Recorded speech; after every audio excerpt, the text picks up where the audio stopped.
This is our Ruyer reading group, continuing our reading of Cybernetics and the Origin of Information. We started chapter 7 last week, so we're picking up from page 118, just a few pages into the chapter. So this chapter is about the order of time, so the title is Past, Future, and Cybernetics. And so this is sort of picking up on some ideas that Norbert Wiener had argued for in his book Cybernetics, which is of course sort of the introduction of this term, this field of cybernetics into popular awareness. So in that book, Wiener talks about the distinction between reversible and irreversible time, and so of course in classical Newtonian mechanics and then also in relativistic physics, there's no direction of time. So if you take, for example, the equations of motion of the solar system, and you just reverse the time variable, you have all the planets orbiting in the opposite direction. This is a completely possible, system. All the equations still work. Everything is under Newtonian physics. This is all completely valid. And then on the other hand, we have thermodynamic systems. For example, you burn a piece of paper. Here we're describing an irreversible process. Of course, there's no physical system in which a pile of ashes just sort of spontaneously recombines into a piece of paper. And so there seems to be this very, very clear distinction between these two sort of types of physical system or ways of studying physical systems. That in one sphere we have this reversible time where the direction, there's no arrow time. You can just put a minus sign in front of the t variable and everything still works. And then in the other case you have this very clear arrow time where the past to future direction is a physically possible direction of development or change in a system, and then the opposite direction, if you put a minus sign in front of the t variable, then everything is impossible or extremely improbable. And Wiener kind of assimilates this irreversible time to Bergson's account of time, the idea that there would be a reality of time that is not compressible or reducible to just a spatial dimension, like in Newtonian physics, where the time variable is not sort of intrinsically different from the three spatial variables. And so, Wiener suggests that this irreversible time of thermodynamics, and then also in cybernetic systems, likewise, is sort of identical, or at least similar to the duration that Bergson talks about as this intrinsically temporal time that is not reducible to a space variable, something that you actually have to live through rather than just sort of looking at from outside as a line on a page kind of thing. And so part of what Wiener points to make this kind of assimilation of thermodynamic irreversibility with cybernetic systems is the role of information in both cases, where a thermodynamic system, this arrow of time in a thermodynamic system has to do with the concept of entropy, in the sense that a closed thermodynamic system always evolves towards an increase of entropy, and entropy here being a sort of measure of the order in the system. So you can think of something like you have a bar of metal, one end is hot, the other end is at room temperature or cold or whatever. Here you have a system that has a certain order in it, a certain structure. And if you sort of isolate it and just leave it alone over the course of time, a pretty short amount of time, the hot end will cool down and the cold end will warm up until the bar is at an even temperature across the whole bar. And then so this sort of temporal gradient, there's a temperature gradient, this structure that existed in the bar, the temperature of the bar will disappear over time, and it will become just a sort of homogeneous temperature across the whole bar. And this is the case with any thermodynamic system, closed thermodynamic system. I should specify that's important. And so here there's something to do with information, that these concepts of order and information are closely related, because the presence of this order is a kind of piece of information about one region of this bar, that the fact that this one end has higher temperature than the other is a kind of if you're sort of transmitting a description of the bar over a telephone or telegraph or whatever it is, you would have to specify an extra piece of information to say that this end has a higher temperature than the other. Whereas when the bar is at a homogeneous temperature, you can just transmit that one temperature variable, and the same measurement applies to the whole bar. So in some sense, this low entropy system, the bar with the different temperatures, contains more information than the high entropy system at the end of the process, where the bar has an equal temperature across the whole bar of metal. And so these cybernetic systems that Wiener describes, of course, are systems in which the information is sort of part of how the system functions. It's a machine that treats information as an input, and so Wiener kind of assimilates these information machines to thermodynamic systems, and Ruyer is kind of skeptical, I think, of that. And this is one of the main points of the previous chapter. He's skeptical of this assimilation, in part because these thermodynamic processes only ever degrade information, and the whole point of a information machine is precisely not to degrade the information, but to use that information for some other, to process it in some way and control a process by means of measurements of inputs, etc., things like that. So it seems like the role of information in these two cases is quite different. But then in this chapter, when he's talking about this role of the order of time, or the arrow of time in these information machines or in processes that involve information in an intrinsic way, he's going to sort of point out that there's a difference between an information process and just a sort of reversed order of a thermodynamic process. So the example he gives here is it's taken from Wiener. He's sort of presenting a kind of science fiction thought experiment where we suppose that there's like some sort of intelligent creature that has an opposite order of time compared to us. So what for us is the past is for them the future, and vice versa. And Wiener argues that we would never be able to communicate with these creatures precisely because of that reversed order of time. So he imagines, this creature tries to draw a square on the beach, and by means of this square, communicate to us that there's a intelligent being that is around doing this. But for us, because it's the order of time is reversed, we would just see some sort of gradual process by means of which the grains of sand would sort of move around and in such a way to form a square shape, and then sort of suddenly disappear. So this would, of course, be surprising and interesting to us, but it would look quite similar to something like a crystallization process in terms of this sort of gradual formation of a structure, and there would be no reason for us to sort of suppose that this was being brought about by an intelligent being that was trying to communicate something. And then so Ruyer kind of criticizes this argument, or this interpretation of this process, by pointing to the fact that in our sort of interpretative capacity as intelligent beings, or as beings that are capable of understanding something in the strong sense, and not just sort of responding to it.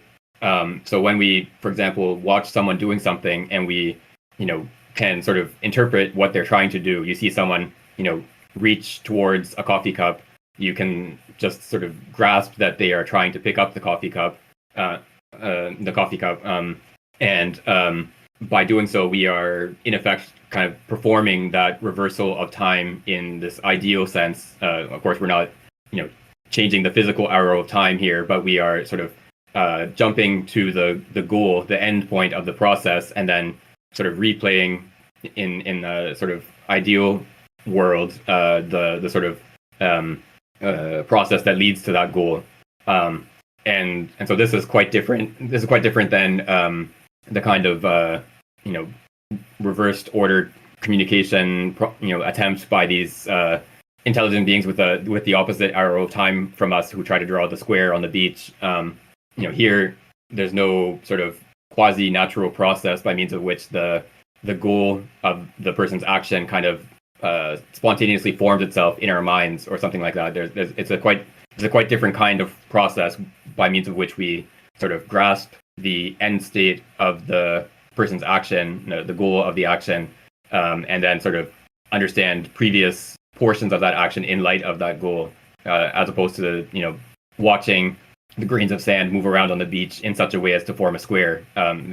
These are quite different types of phenomena, and Wiener's kind of equivocating between these two types of phenomena and just sort of asserting that they're the same without giving any reason to actually believe that.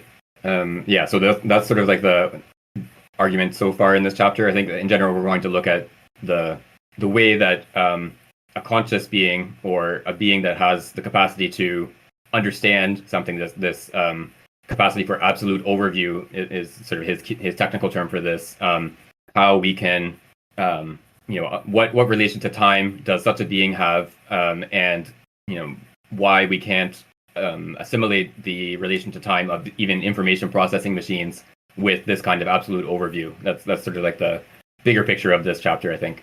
Okay, so we can pick up from page 118. I think we're at the section heading here, past, future, and entropy. Yeah, I can read. Shit, just lost it. I accidentally hit tab and it brought me to the end of the book, which is not very helpful. 118. Past, future, and entropy. It remains to be seen whether machines alone, whether they're clockwork, heat engines, or information machines, could give not only the present, but the arrow of time from past to future, independently of their envelopment by consciousness. We can pose this problem in a more precise way. Is there a purely physical criterion really for the use of physicists for the past and the future? To this question, physicists generally respond with an interval sense of security. Quote, yes, this subjective criterion exists. To know if the instant t prime is after the instant t, for example, it is sufficient to take the temperature of a hot body placed next to a colder body. If this temperature is lower at instant t prime than at instant t, then t prime is after t. The increase in entropy gives the direction of unquote. But this answer, as Eddington incidentally pointed out and Satoshi Watanabe explicitly stated, leads to a vicious circle. To know whether entropy is increasing or decreasing, one must already have, directly and psychologically, the intuition of the direction of. Let us imagine a physicist who would not have this intuition, and who would only be able to measure temperatures and the value of entropy. He would therefore find different temperatures at T and T. Why, among these three hypotheses, namely that 1, quote, there are different entropies, unquote, 2, quote, entropy is decreasing, unquote, and 3, quote unquote, entropy is increasing, would he automatically choose the third? For his various observations to have an order number, he must already have the sense of time. He could not know if observation B of entropy B is after observation A of entropy A, and must therefore be considered as the second observation if he did not have the sense of time. Therefore, B is greater than A does not determine the direction of time. If the physicist, guided by an abnormal psychological impression, we mean one different from ours, believed that B is before A, he would believe by the same token that entropy had decreased. He would change the statement of the law, and there would be no reason to contradict his intuition. The first reason to think that the evolution of entropy as we perceive it requires an intuitive direction and does not objectively fix this direction is that this intuition persists even when we observe reversible mechanical phenomena. Thanks to this intuition alone, I can speak of a factual direction for a reversible phenomenon principle. Newtonian or Einsteinian laws combined with cosmological data generally determine the direction of the Earth's rotation and therefore the apparent direction of rotation of celestial bodies. But I still need to believe, as an observer, that quote-unquote 8 o'clock is after quote-unquote 7 o'clock, because otherwise, without being surprised, I would find that the astronomical laws make the sun rise in the west, not the east. In fact, through a combination of astronomical laws and my psychological intuition of the sun rises in the east and not the west. To say that the phenomenon is reversible is to say that my reason would not be shocked if the sun rose in the west. But I put the sentence in the conditional, which is proof that, despite the permission of my reason, my sensitivity, or whatever it may be, directly feels what is past and what is future. To know in which direction the hands of a clock go, and if 8 o'clock is after or before 7 o'clock, I need this intuition. It doesn't matter whether the clock is an ideal clockwork without friction or an imperfect that internal friction makes subject Ludwig Boltzmann or Gibbs's statistical mechanics. Because once again, nothing would assure me, quote unquote, increased interest means, quote unquote, later moment if I did not already know. As Watanabe emphasized, the second law of thermodynamics is indissolubly psychological and physical. Otherwise, it would be a simple tautology. Quote, entropy increases with. If after that we define the direction of time by the increase of entropy, then the principle becomes, quote, entropy increases with the increase of entropy. For the principle to mean something, it must become, quote, given our intuition of past future, entropy increases according to the psychological sense of past future, unquote. I found this to be a very clever and surprising convincing argument that, even the fact that entropy changes with respect to any two moments doesn't itself fix the arrow of because just given time one and time two just given time at one point and time at another point and the knowledge that there is higher entropy at one of those points, it doesn't necessarily follow that one time is after the other. Just from those facts, reversed temporal intuition would lead to the conclusion that entropy decreases instead of increasing. And this point about the reversible phenomena, I think, is also a convincing argument. Even if if I observe something that I could easily imagine observing in reverse, for instance, a billiard ball striking one other billiard ball and causing it to move, it might as well have been the other billiard ball. I see it happening in a certain temporal order, and I don't see it as it isn't given in intuition as an action that is reversible in accordance with reason. It is reversible in the way that other phenomena. Yeah, I think this is. I think he's sort of developing a kind of Bergsonian point here about just the sort of intrinsic difference between time as a variable in a physical equation where it's sort of assimilated to space, where it's just a line on a diagram essentially that and in principle it can always be reversed compared to, on the other hand, this sort of intrinsically lived time, or this intrinsically traversed time, where it's not sort of something you can just sort of develop or set down or capture as a line on a page. It's something that you actually have to live through or traverse this temporal development. So this sort of physical criterion of time that I think even now is still quite often pointed to, this thermodynamic arrow of time. Time is the arrow of time is the direction of increasing entropy.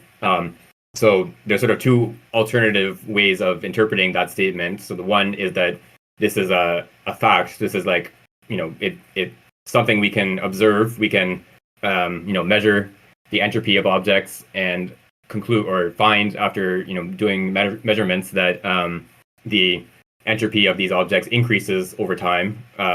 That's one way of interpreting that statement. The other way is as a definition, where you'd say that the arrow of time, the direction from past to future, is precisely the direction in which entropy increases. And so that second one, the definition version, as he points out here, turns the second law of thermodynamics into a tautology, because this law, of course, is that in a closed system, entropy increases over time. But then if you define the over time portion to mean the direction in which entropy increases, you're just saying entropy increases as entropy increases. So it's a completely empty statement at that point.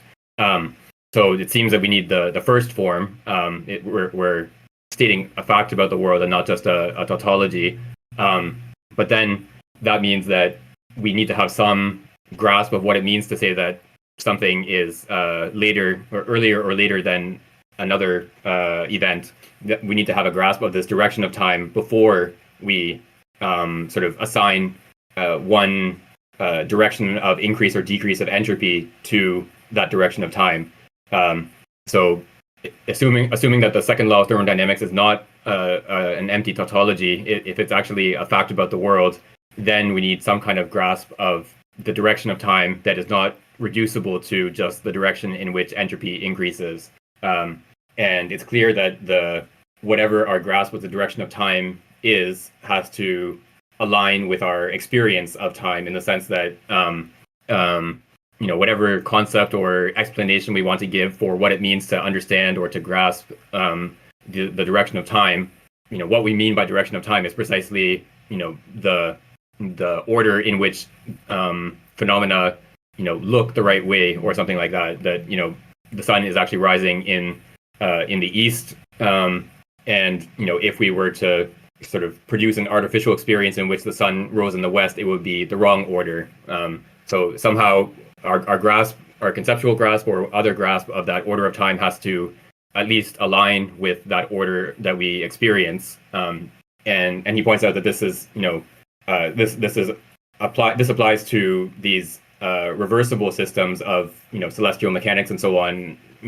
Like in the case of the sun rising in the east, because from a theoretical perspective of celestial mechanics, you can describe a solar system in which everything is the same except that the Earth orbits in the opposite direction, and that would, from our perspective as residents of the Earth, it would produce the phenomenon of the sun rising in the west. But we know, of course, that this is not what we experience, and so even though conceptually the system is reversible, our experience of the development of that system is not a sort of completely interchangeable. Like we do experience one specific direction of time in the way that system evolves, and not the opposite one. And so somehow we have to have a way of pinning the theoretical celestial mechanics or whatever our account of any of these systems, whether the reversible ones of celestial mechanics or the irreversible ones of thermodynamics. We have to find a way of pinning a moment in our sort of theoretical account of what the system is doing to a moment of our lived experience of the flow of time. And then it's only because we have this experience of before and after, or earlier and later, that we can sort of assign a direction and then look at what happens at the between these two moments that are earlier and later, and then conclude or determine that one moment has higher entropy than the other, and then we can set out this law, this second law of thermodynamics, that the entropy is increasing with time. So we have to start from this experience of earlier and later, and it's only because we have this experience that we can sort of look at a system and say the entropy is increasing with time. And maybe another sort of way of formulating some of these arguments, I don't remember if he brings this up at any point later on, but if you do take a video of a piece of paper burning, for example, and you play it backwards, this is something you're observing a system in which the entropy is decreasing. You have a disorderly system, a pile of ashes that turns into this ordered piece of paper with its fibers and structures and so on. And if it were the case that the order of time were identical to the increase of entropy, if this was sort of a conceptual identity, then we shouldn't be able to observe this recording. We should, when you played back the backwards recording, you should still sort of somehow experience it as showing the piece of paper burning, as opposed to the ashes recombining into paper. You would just you would somehow sort of see the direction of this process, in the order in which it was originally performed, as opposed to this reversed order. But we are in fact capable of seeing a reversed order, even though we can clearly recognize this is not a physical process. This is a reversed recording. But we are capable of experiencing something happening, in a reversed order of entropy decreasing over time. Whereas if the order of time and the direction in which entropy increases were sort of identical, or conceptually intrinsically linked in the way that some people have suggested, then it seems like we would not even be able to experience a an artificially reversed video recording of a reversed thermodynamic process, like the piece of paper being unburned, the ashes recombining into a piece of paper. Okay, we can go on to the next bit. 61, would you like to pick up from, sorry, where are we? Page 120, the first full paragraph, one should not imagine. Sure, I'd love to. Can y'all hear me okay? Yes, it's good.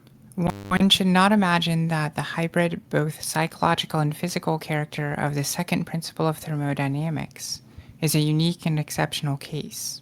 All truly fundamental notions used by physicists are necessarily linked to conscious intuition by virtue of the same principle that we have called the principle of framing of machines by consciousness. Scientific observation is most often done through an interposed machine, but one must arrive at a knowledge of what it indicates, that is, conscious sensation and perception. The fundamental notion of simultaneity is just as much a psychophysical mixture as the notion of past-future. Although this aspect of the theory of special relativity is generally overlooked, it is nevertheless indisputable. Einstein's reasoning amounts to recognizing that simultaneity is an empty notion if it is only conceived or imagined in the abstract, and if it is not realizable in a concrete observation. To say that two lightning strikes are simultaneous for a reference system is to say that if I am tied to the system, and if I observe the two lightning strikes through two inclined mirrors, I will see them together in my field of consciousness. Of course, I can be advantageously replaced by a precise machine capable of measuring simultaneity to the millionth of a second.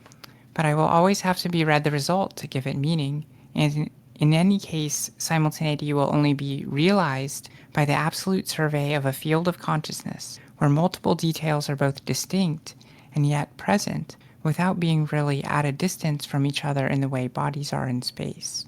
It is only in my field of consciousness that I can look at two clocks at the same time and note their synchronism without their distance in the unique sensation having to be overcome, like physical distance, by physical means of propagation and information. If it were not so, the difficulty of defining simultaneity would be infinitely postponed and unresolved. As Eddington demonstrates, Minkowski's four-dimensional universe is entirely built on the psychological basis of the here-now, on the seen here-now. The whole theory of relativity consisted in abandoning the belief in a universal and abstract now, and believing only in the concrete and psychophysical seen here-now, limiting the realm of absolute past and future, and separating the past and the future by an absolute elsewhere, where events whose simultaneity, being unobservable, have neither meaning nor reality. The error made before Einstein was therefore made due to a confusion that was as much psychological as physical. If one believed in absolute simultaneity, independently of any possibility of interaction and signaling, it was because one confused the abstract concept of simultaneity with observation. Before Einstein, absolute simultaneity was also reduced to psychology, but to the mythical psychology of pure thought, not to the concrete psychology of sensation, that is, to the psychophysical mixture that is sensation or observation. As has been emphasized, the error undoubtedly consisted in radically separating time and space, but this error itself was the inevitable effect of a prior and more fundamental error, which consisted in radically separating the psychological and the physical. The notion of absolute simultaneity was based on a psychological illusion of the same order as that which makes primitives or neurotics believe in the ubiquity and omnipotence of thought. Consciousness does indeed have a sense of ubiquity and even omnipotence, but in the limited domain of absolute survey that it is its being, where there is no need for propagation from one point to another, where there can be simultaneity, action, and interaction in a concrete, non-punctual, and yet unitary here-now. One should not interpret the psychophysical nature of the second principle of thermodynamics, as Watanabe seems to do, in a sense of a purely scholastic idealism, which would consist in saying it is observation that creates the sense of time of the physical universe. This interpretation would be as false in this domain as in others. As false as, for example, the well-known formula, it is the scale of observation that creates the phenomenon, or any other modern adaptation of the esse est percipi. The fact that a real interaction is psychophysical and operates in a dominial here now in a monad of action is not a confirmation of the idealistic thesis that spirit and knowledge create the world. Leibniz is easily adaptable to modern science, but Berkeley is not. Let us suppose that A, a conscious being, observes not a physical phenomenon resulting from Gibbs mechanics, but another conscious organism B. It will not then be the intuitive sense of time of A that creates a sense of time of B, since B also possesses an intuitive sense of time and would, according to the hypothesis, have just as much right to create the sense of time of A. If A observes B still in the embryonic state, it cannot be said that he creates a sense of organic development. The paradox the paradox would be too great to dissociate organic development or embryology from behavior and psychological activity. For reasons of continuity, it must therefore be admitted that all organic, animal, vegetable, and microbial development exists in a time whose arrow does not depend on observation. If A now observes B as a corpse, and in a disorderly state according to the physical laws of increasing entropy, for reasons of continuity again, it must be admitted that his observation no more creates a sense of disorganization than that of vital organization. Yeah, this last bit here, I think connects pretty closely with some difficult points in Husserl, where he's talking about, in his Cartesian meditations, where he's talking about sort of the constitution of the other in my field of consciousness, where, of course, his whole phenomenological approach to philosophy is to show how entities are constituted within my consciousness. So where I see a physical object by means of these adumbrations, where I see one side and I can move around the object and see another side, etc. But this object is only ever given in my consciousness as an object of consciousness. But then when I am confronted with another entity that I want to understand, or that I find myself understanding as another conscious entity, I'm precisely attributing to that entity not some property that I can find in my consciousness, but rather the property of being another consciousness itself. There's no experience I could have that would be an experience of the other person's consciousness, because then it would just be my consciousness, right? It's a kind of like conceptual impossibility for me to experience someone else's consciousness. And so there's a sort of intrinsic reality, or this absolute reality of another consciousness, in the way that it's sort of the opposite, or it's in contrast to the dependent reality of physical objects for Husserl, right? In the way that the table that I can see from many perspectives is given to me, or it exists for me, in the sense that insofar as I can constitute it in my consciousness. But when I grasp someone as another person, another conscious being, I am sort of grasping them as having some property that can intrinsically never be constituted in my consciousness. And this causes, I think, a lot of difficulties for Husserl. Like, how can we sort of understand that this is something we can, conceive of, that or we can actually experience someone as another person, and not just as a physical object with certain complicated properties, etc. And Ruyer here, I think, makes a pretty convincing case that we have to sort of extend this beyond just the limited domain of like adult human beings that we can interact with and communicate with and sort of attribute consciousness to in this way, because we know, of course, that this adult human being that I can talk to and interact with was at one time an infant that was not capable of talking and expressing thoughts in a way that I can comprehend, and so on. And there's a sort of there's a continuum of development from that infant to the person who I can interact with, and because we just have to sort of there's no reason to believe that there's a kind of like sort of jump or sudden moment at which consciousness arises in this person or appears in this person, where at one point they would be just a sort of physical object that is constituted for me as the observing subject, and then suddenly they're sort of infused with consciousness at the point where they can interact with me as a other rational being, as another person. Of course, this is completely implausible. We observe the child developing over time and gradually acquiring capacities to speak and to interact with others and so on. And then you can even push that further, because we know this infant was at one time an embryo, and going back far enough, it's just a sort of undifferentiated egg cell.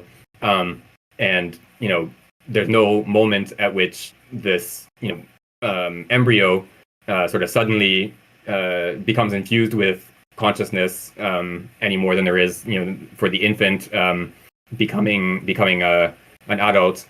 And of course he's sort of pushes this as far as possible, and he's saying this applies to not just human development, but there's a continuity also between humans and other animals, and then plants and other living beings. And he hasn't actually mentioned this here, but of course this also applies to subatomic particles for him, etc. So this sort of intrinsic reality of what is for itself is something that doesn't just apply to human beings that are conscious in our sort of normal use of the word, but every entity has its own sort of intrinsic being, its intrinsic sort of self-presentation. This absolute overview is essentially just what it is for something to exist, for Ruyer. So an electron is, insofar as it is presented to itself, insofar as it can have this absolute overview of itself. And then this is like how he sort of distinguishes between these entities that have an intrinsic reality, like an electron or a human being or a plant, etc. And then these sort of quasi-entities that have no intrinsic reality, these sort of agglomerate entities like a crowd or a pile of sand. So these are just, collections of entities that themselves have an intrinsic existence, but the collection of entities doesn't have any intrinsic existence. It only exists insofar as I, as an observer, look at this crowd or look at this pile of sand and sort of draw a line in my thought, or even physically in space around a certain collection of these entities, and say this is the collection I'm sort of designating as a crowd or as a pile of sand. So yeah, anything that has an intrinsic existence has existence for itself. These are sort of coordinate concepts for Ruyer.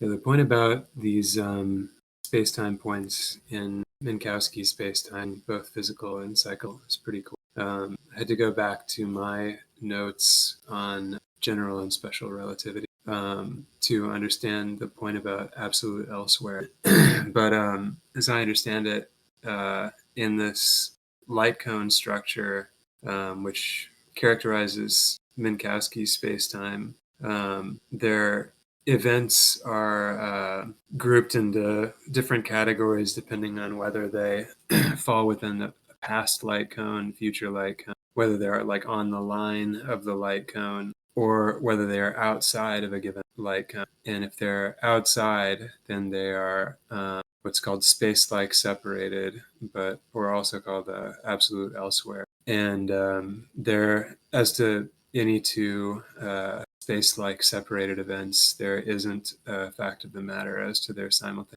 in the way that there is for two events in the same light cone.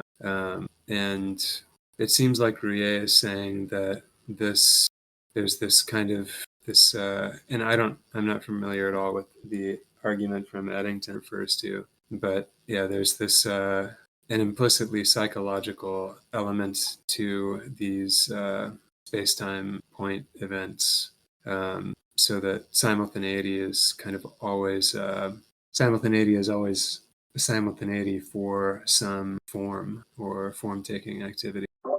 Yeah, that's a great explanation. In my comments, I focused on that one last bit because it's one of these moments, like you get these little moments in Ruyer all the time where he's like sort of developing this, sometimes quite technical arguments in sort of, presenting some of the limitations of cybernetics or whatever he's commenting about, and then you get this like sort of vast expansion where he sort of applies the same concepts to the cosmos as a whole, or like the the inner life of electrons and so on. And so this was one of these moments here. But yeah, coming back to this bit about relativity that you highlighted. So one of the sort of I think what makes relativity and the work of Einstein in 1905 so kind of powerful is the fact that he just sort of poses this very simple question, like, what exactly do we mean by simultaneity? What does it mean when we say that event A and event B happened at the same time?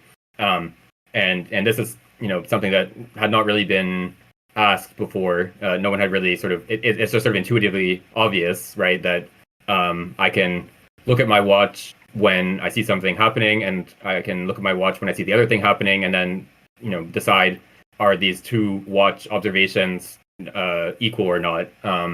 And of course, in our like normal movements around the world, we're traveling at a far slower rate than the speed of light, and it's quite easy to sort of designate what exactly we mean by simultaneity, even when we're dealing with events that are not observed at the same time. So I can like communicate with someone in a different city and say, I'm doing X at time Y, and the other person can do something else at time Y, and we can say these two events happened simultaneously. It's a little bit more complicated than maybe it might seem at first, because you have to coordinate the two time references. You can sort of, like, for example, the precise moment of noon is not going to be exactly the same in these two cities, the precise moment when the sun is directly overhead. But you can coordinate if the distance between these cities, and where they're located on the globe. You can calculate what is precisely noon at this city is 12:03 at this other city, for example, or whatever exactly. And then you can sort of account for the differences in the time where the sun is directly overhead in these two cities. But then if you sort of extend this process of accounting for the difference in location, if you extend it not just to these two cities that are relatively close to each other, in the sense that you can travel between them at a much slower speed than the speed of light in a relatively short amount of time. If you suppose that you have two cities that are so far away from each other that obviously on different planets in different solar systems, etc. If they're so far away from each other that it takes any signal, if the speed of light is the sort of speed limit of the universe, if no signal can travel faster than the speed of light, and it takes, say, 10 years for any light signal to get from location A to location B, then it's not really clear what exactly we would mean by saying that some event is happening simultaneously with another event at this other location, if there's this sort of 10-year gap, or minimum 10-year gap, in terms of coordination between these two places. And so what Einstein sort of puts forward here is to abandon this idea that there is such a thing, that there's a fact of the matter, as you said, of whether event on planet A is happening at the same time as event on planet B. Insofar as we're talking about now, like in the present, I can look backwards in my light cone, so the portion of space and time with which I could have interacted, in the sense that it's the light from this space-time location could have reached me by the current space-time location.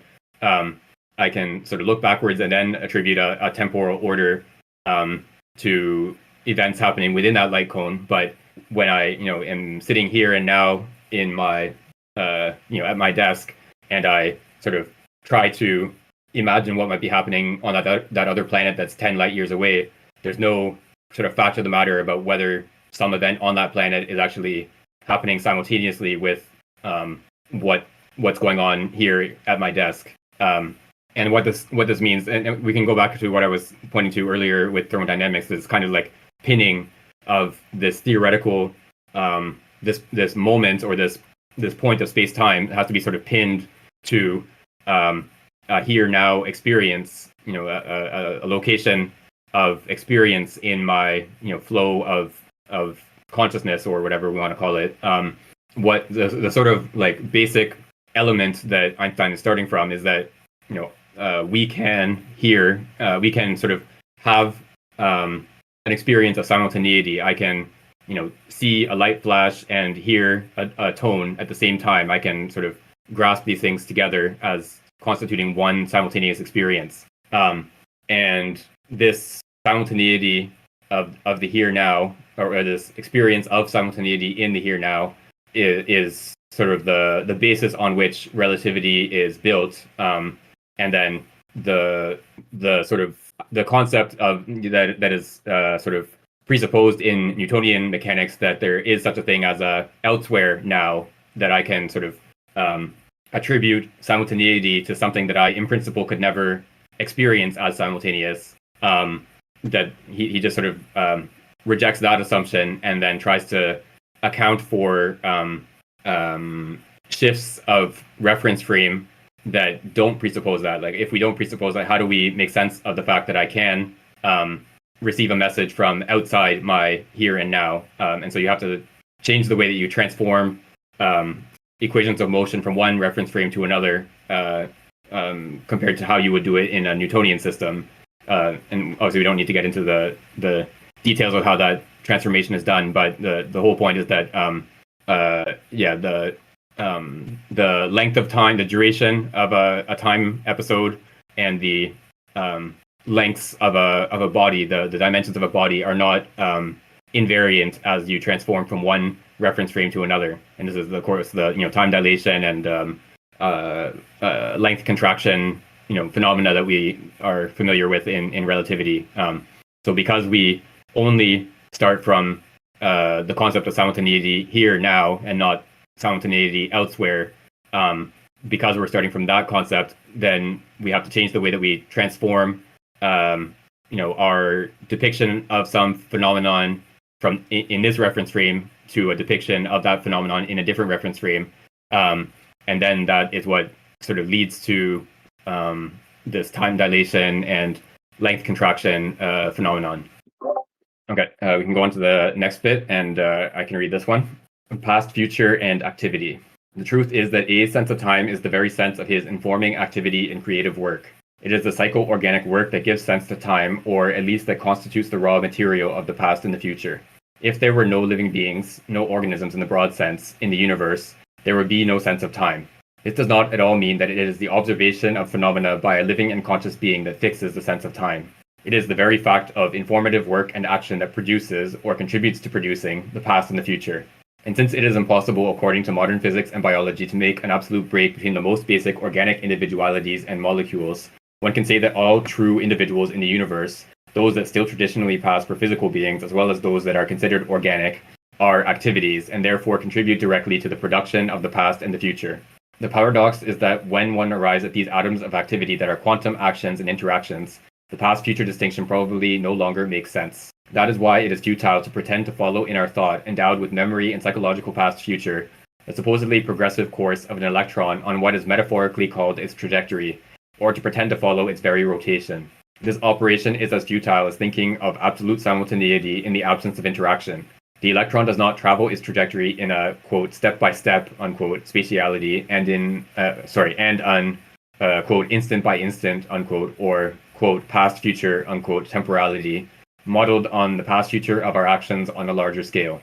The temporal step-by-step of the past-future, like the spatial step-by-step, cannot apply to primary individuals which do not, quote, dominate, unquote, any, quote, sub-individualities, unquote. But if we consider complex individuals, and in a broad sense, quote-unquote, organic ones, the sense of time results from the relationship between their intentional activity in, quote, absolute survey, unquote, and the subordinate mechanisms that achieve this timeless intention step by step. Quote-unquote, arrowed time, as it reigns in organic evolution and psychological life, is a mixture of two elements that are in themselves non-temporal. Pure thought without physiological or mechanical machinery, which is inaccessible to us but which we approach, and which is outside duration, and pure functioning through aterical pushes between multiple elements which exist in duration only through a surveying consciousness. It is because our intentional consciousness uses psychic sets and machinery that it is temporalized and even, one could add, that it is truly psychological consciousness, insofar as it is a thought that perceives itself instead of getting lost in the super-conscious transparency of essence. Consciousness exists in quote-unquote arrowed time because it is vigilance and effort. This is work and not pure act, insofar as work is always aimed at a timeless intention that is both slowed down and pushed by the play of multiple subordinate means. Spinoza felt eternal when he thought, but certainly not when he wrote his thoughts with a bad goose quill. The cube of sugar melting in water, which Bergson takes as an example, surely does not itself experience this fusion as a duration. Perhaps each of its molecular links at the moment it unravels, but not the cube as such, which has no individuality. My desire for sweet water is also relatively timeless, although in a completely different sense. It is the fusion of sugar enveloped by my desire for sweet water. It is the expectation of its automatic realization that is truly temporalized. Time is the product of two factors, a, quote, relative eternal, unquote, and a, quote, enveloped machine, unquote. Psychic sets are, in a sense, to be classed in the category of enveloped machines. It is proper to psychological action to transform into a mnemonic state. Psychological action is an original information by the meeting of the individual with the world of essences and values. The psycho-mnemonic state represents a sort of capitalization of this informative work. The psycho-mnemonic state is an action become being, half substantiated and facilitating further work as industrial and social capital facilitates social work. If we had a, quote, memory of the future, unquote, that is to say, a direct apprehension of form by pure contemplation, there would be no need for active conversion and work, and there would be no sense of time. I'll read one more paragraph. Regarding the meaning of the evolution of entropy, it is not a separate problem from that of the direction of action and informing work, since entropy is a quote-unquote disinformation, a negation of individualized systematic activity. There is an increase in entropy, a degradation toward homogeneous mixture as soon as an individualized system dissolves and becomes a crowd, as soon as uncoordinated elements are no longer in systematic interaction and obey the law of large numbers. The direction of time, according to the second law of thermodynamics, is therefore fixed a contrario, objectively, and not by the magical virtue of observation, by the direction of time in individual work. Ceasing to work as an individual automatically degrades information if conservative connections do not maintain the accumulated information capital. A dead organism is nothing more than a crowd of molecules and automatically exists in the time of thermodynamics. This time of disorganization naturally continues the time of organization, like the spreading of a colored spot on highly absorbent paper naturally continues to spread after a drop of ink falls from my pen.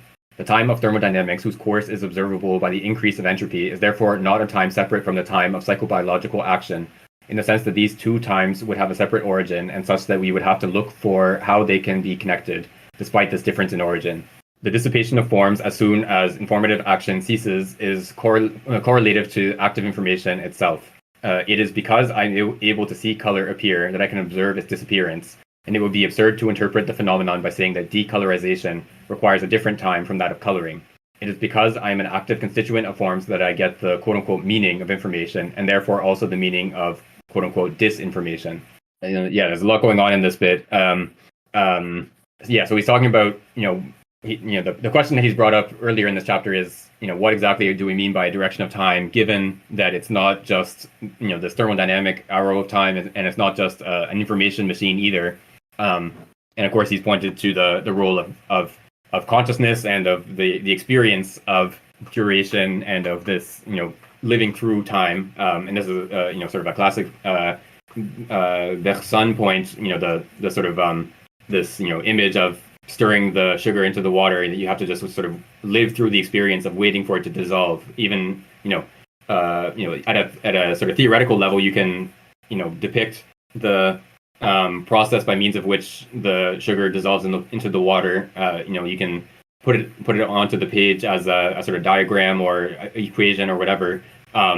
And by doing so, you sort of, condense the whole process of dissolution into an instant, or the whole process is sort of frozen into something that can be, depicted simultaneously on the page.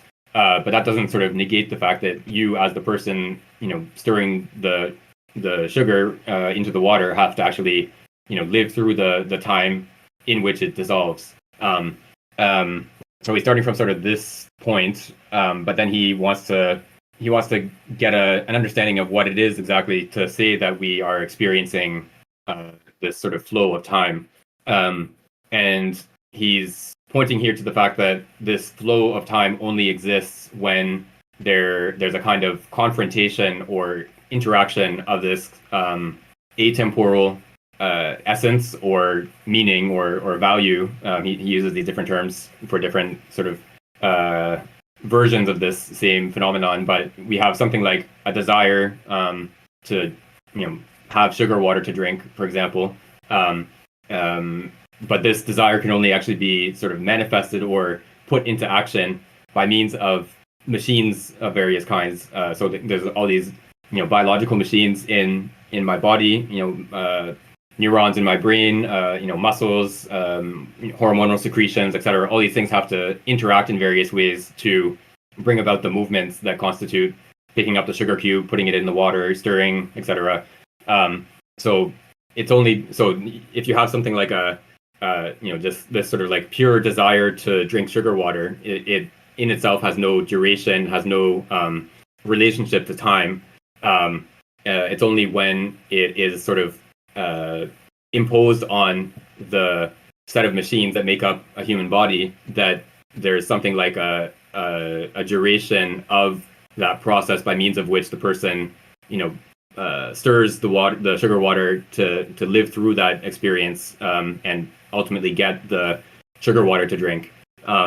So this, what we understand as time, as an arrow time with its sort of intrinsically lived duration, this is sort of like the interface between this timeless essence or this timeless meaning and a machine, an already constituted machine.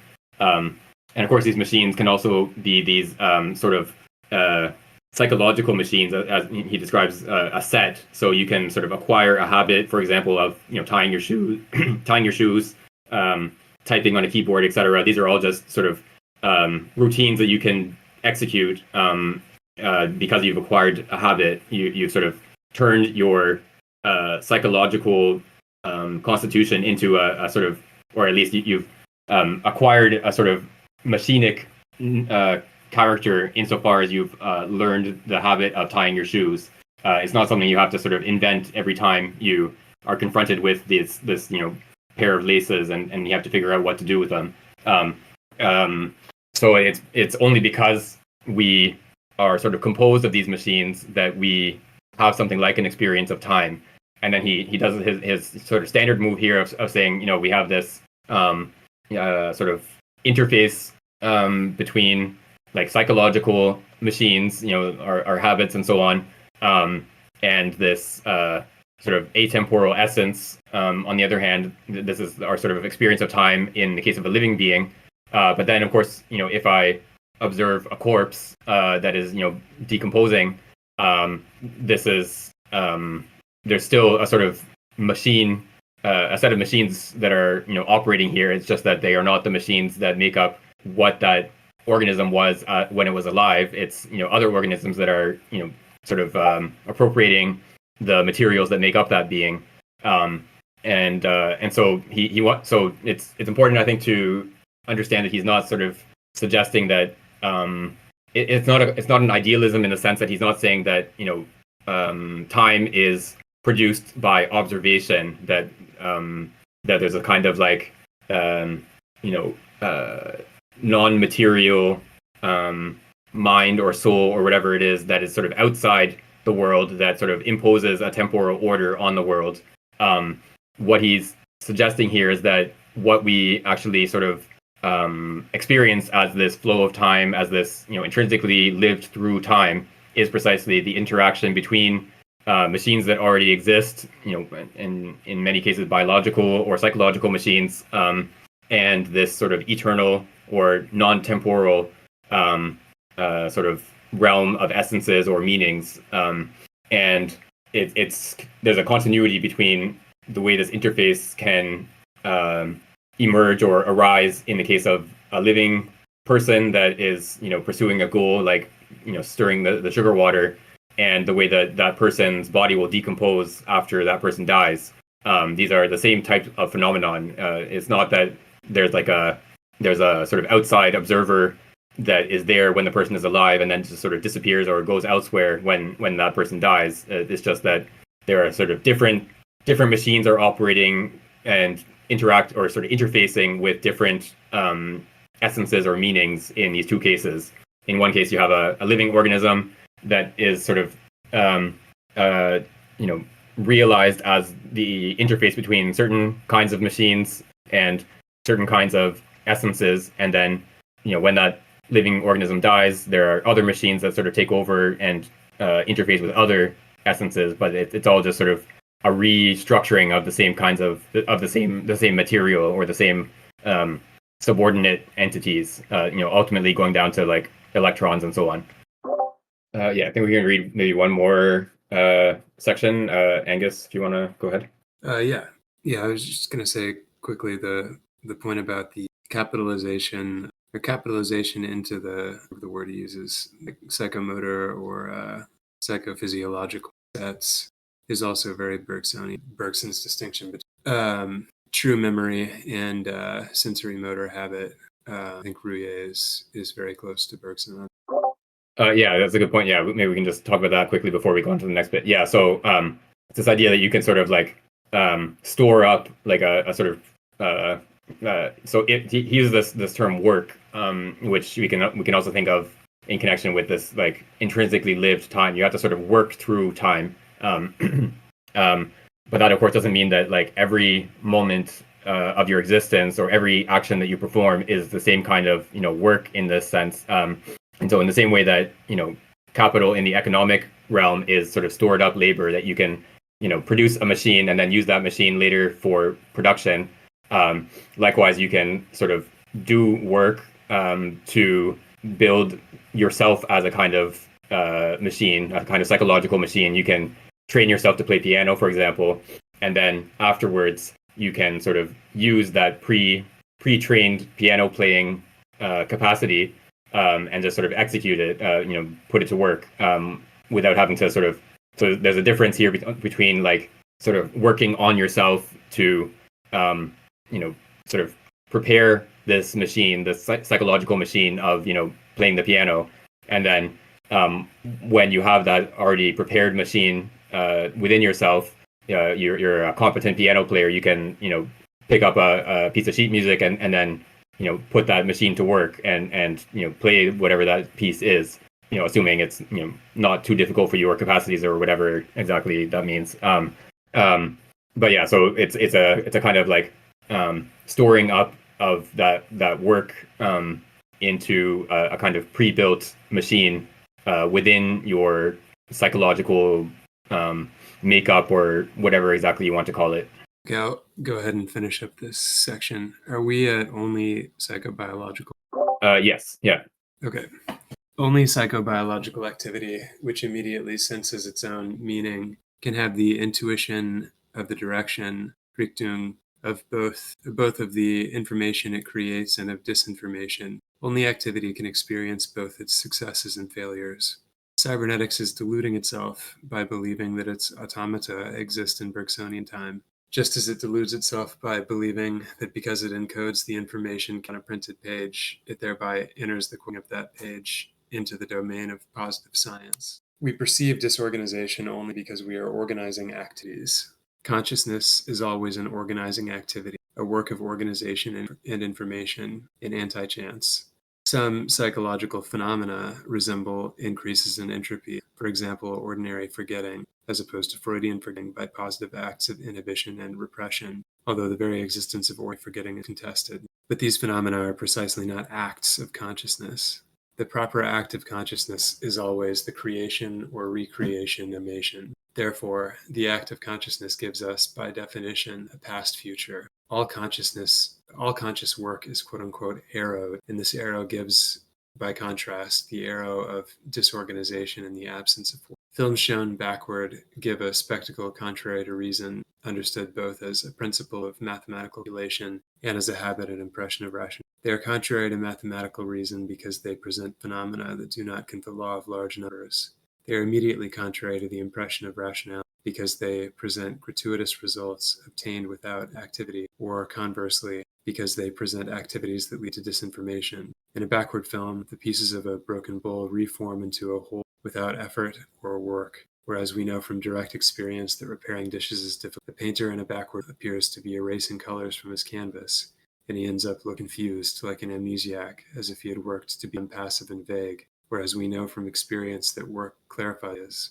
If in fact we see the backwardness backward, if the artifice of projection is not sufficient to reverse the sense of time for us, it is again because we are psychologically workingly assisting in its projection. Causal efficacy cannot be directly apprehendable collision of two balls transferring motion. On this point, Hume's critique, but it is altogether different for meaningful activity, either within me or outside of me. I, quote unquote, am my own meaningful activity. To say that I intuit it, it would even be insufficient, for my conscious activity is nothing other than, quote unquote, I. As for my instinctive and unconscious activity, I sometimes observe it from outside, discovering its meaning as if it were the activity of another. Even in this case, I grasp its meaning much less by induction than intuition, except in those exceptional cases with which psychoanalysis deals. Instinctive activity, especially the fully conscious activity of others, can be the object of intuition, just as my own activity, when it is not pure spiritual. It is certainly not by induction that I interpret the gestures of a man clinging to a dangerous slope as quote unquote effort not to slip,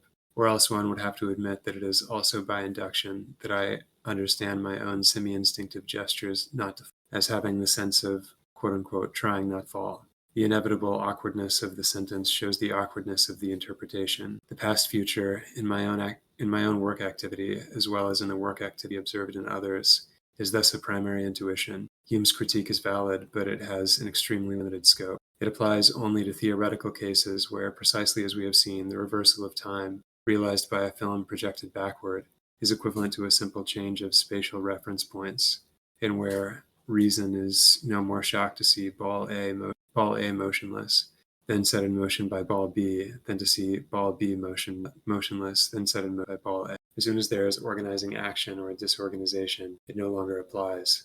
The sense of actualization, the intuition of its efficacy, and the past future are all one and the same. Yeah, I guess I'll just say quickly that this makes me think of Merleau-Ponty's argument for his argument that we grasp animal behavior as meaningful, intentional, and this isn't something that we arrive at inductively, but in fact guides the kind of the study of the physicochemical composition of. We don't start from randomly investigating the physical makeup of some region in space and then discover that it was of a turtle. We start with grasping the form.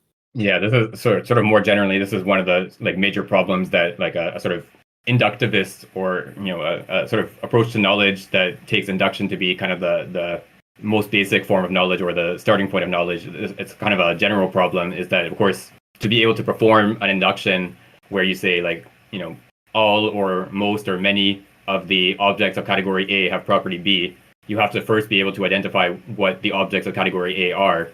If you want to know, if you say I'm going to identify the properties of trees by looking at a bunch of trees and seeing what their properties are and performing induction or taking an average or whatever, you have to first be able to identify a tree and then look at its properties. And so it seems like you're kind of stuck in a kind of circle where if you assume that induction is the only sort of way of achieving knowledge or the most basic way of achieving knowledge, etc., then you would have to find some explanation of how you arrived at that concept of a tree through induction, and then so you just sort of keep getting into this circle or this dilemma where you either have to presuppose that you can identify something non-inductively, or you have to sort of push the problem back to another prior induction. And the sort of classic empiricism, in Hume, sort of started from sensations as this sort of non-inductively known element that is sort of the basis by means of on which we build all these inductions. So I can recognize that I'm seeing a green patch, for example, without having to sort of learn how to do that or perform an induction that leads me to conclude that I'm seeing a green patch, and then through this capacity of seeing green patches and brown patches and etc., I can then identify some of these experiences of seeing different color patches as instances of seeing a tree, and so on. Of course, no one has ever done an actual sort of analysis of even something as simple as observing a tree in terms of what distribution of color patches you need to observe to be able to recognize something as a tree. But yeah, that's sort of like the yeah, and comes back to what we were talking about before we started recording about painting, decomposing a tree image into a set of color patches. But yeah, so this bit about the film being shown backwards, this is exactly what I was talking about earlier. I probably was I probably had like a vague memory of having read this, when I read the book months ago, and had forgotten that it was actually in this chapter. But yeah, so he just points out, just because we can see a backwards film as backwards, we don't just sort of absorb it as having occurred in the correct temporal order. Like we can see the broken bowl being reassembled into a complete bowl. We can see that process and observe it as being backwards. Just because of that, we have to make a distinction between the order of increasing entropy and the experience of earlier and later. We have to just take these as two different things, and it's a fact about the world that there is this increase of entropy with time, but it's not a sort of conceptual necessity. And then, of course, he sort of brings in this concept of work, and producing a bowl, for example, involves work. I have to take some material, like, I don't know, clay or whatever, shape it, fire the clay, etc., and that produces this bowl. And if the bowl breaks, I can decide that I want to put it back together. It may be easier or harder depending on how many pieces result from this process, etc. If it sort of crumbles into dust, it will be extremely difficult to pick up each dust particle with a pair of tweezers and sort of glue it back in place. But if it's 2 or 3 pieces, maybe I can get some glue and put it together. But this is a process that requires work. I have to sort of have this grasp of the bowl form, and then I have to take these pieces and sort of figure out how to assemble them in the right order. I have to find the glue, etc. All these things require some sort of effort and work to bring about something resembling at least the original bowl form, by starting from the broken pieces. Whereas if I just take a video recording of the bowl dropping on the floor and breaking, and then reverse the recording, I see this set of bowl shards on the ground spontaneously recombine with no effort, no work being performed, into a nice fully formed bowl. And it's precisely this sort of effortlessness that is what I'm grasping when I grasp this recording as being backwards. I'm seeing something that requires effort being done without effort, and it's precisely this lack of effort, this lack of work, that is how I grasp it as a reverse time recording. And so this is sort of the opposite, or this is a contrast between the case of the billiard balls, where I can so if I sort of take a video of the one billiard ball hitting the other one, billiard ball B, the second one, might be stationary relative to the edges of the billiard table.